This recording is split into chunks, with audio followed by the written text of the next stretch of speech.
Hello മക്കളെ, ഇന്നും പ്രത്യേകിച്ച് വലിയ കലാപരിപാടികളൊന്നും ഇല്ലാത്തതുകൊണ്ട് തന്നെ നമ്മൾ നേരെ ചായ കുടിക്കാൻ പോകാന്നുള്ളൊരു പ്ലാൻ കൂട്ടിയിട്ട് ഇറങ്ങി. ഇപ്പോഴത്തെ പെമ്പിള്ളേർക്കെല്ലാം താടിയും മീശയും ഇല്ലാത്ത കൊറിയൻ ലുക്ക് ഇഷ്ടം എന്ന് പറഞ്ഞാൽ പിന്നെ ഇത് ആരും മീശയും താടിയും പോലത്തെ ഇല്ല. ഇപ്പോൾ നമ്മളെ അച്ചുവും താടിയും മീശയും കളഞ്ഞിട്ടുണ്ട്. അങ്ങനെ ആടെ കുറച്ച് സമയം ഇരുന്നതിന് ശേഷം എവിടെയെങ്കിലും ചായ കുടിക്കാൻ പോകാമെന്നുള്ളൊരു പ്ലാനിലെത്തി. അങ്ങനെ പോകുന്ന വഴിക്കാണ് കേട്ടോ പോർക്കുളത്ത് ചേച്ചിയിൽ ഇങ്ങനെ ഒരു പിടിയേണ്ടത്. ആടെ കയറിയിട്ട് കുറച്ച് പഴംപൊരിയും ചായയും കുടിച്ചതിന് ശേഷം നേരെ രുചിയിലാദ്യം പോയി ആടുന്ന ഒരു സുഖിയനും കഴിച്ചിരിക്കുമ്പോഴാണ് കേൾക്കാൻ കുറച്ച് ഡീലിങ്സ് ഉണ്ട് കണ്ട് ഒരു കെട്ട് പൈസയും കൊണ്ട് നടക്കുന്നുണ്ടത്. എന്തോ പരിപാടി ഉണ്ട് കേട്ടോ ചെക്കന്. സൂരജിന് വീഡിയോയിൽ കാണിക്കുന്നില്ല പരാതി തീർത്തിട്ടുണ്ട് കേട്ടോ. ചിരിച്ചിട്ട് കൂട്ട്നെസ് വാരി എറിയുന്നുണ്ട്. അത് കഴിഞ്ഞിട്ട് നമ്മുടെ കേക്കൻ്റെ വീട്ടിലൊരു ചെറിയൊരു പരിപാടി ഉണ്ട് പറയുമ്പോൾ തന്നെ അതിൽ നമ്മളെ പുളിസറിൽ പാറി എത്തിയിട്ടാ. പിന്നെ വർത്താനൊന്നുമില്ല, ബന്ധപ്പാട് പണിയെടുക്കാൻ തുടങ്ങിയിട്ട് അതാണ് ഈ ബായ് വടായും വിട്ടുകൊണ്ട് നിന്നൊന്നും ഈ പണിയൊന്നും എടുക്കണ്ട പറയുന്നവർ. ആ കാപ്പി ഷർട്ട് ഇട്ട് ഞാനാണ് ഇട്ടത്, അത് ആ മീത്തയിലല്ല തായില്.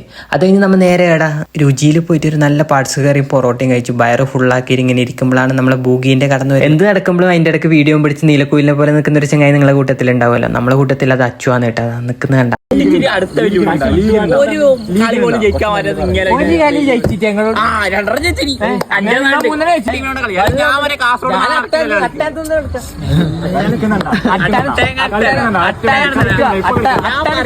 അങ്ങനെ ഈ ചർച്ചയ്ക്ക് അവസാനം ടർഫും ബുക്കാക്കി നേരെ ഫുട്ബോൾ കളിക്കാൻ പോയിട്ടാ. അപ്പോൾ ശരിയെന്നാ.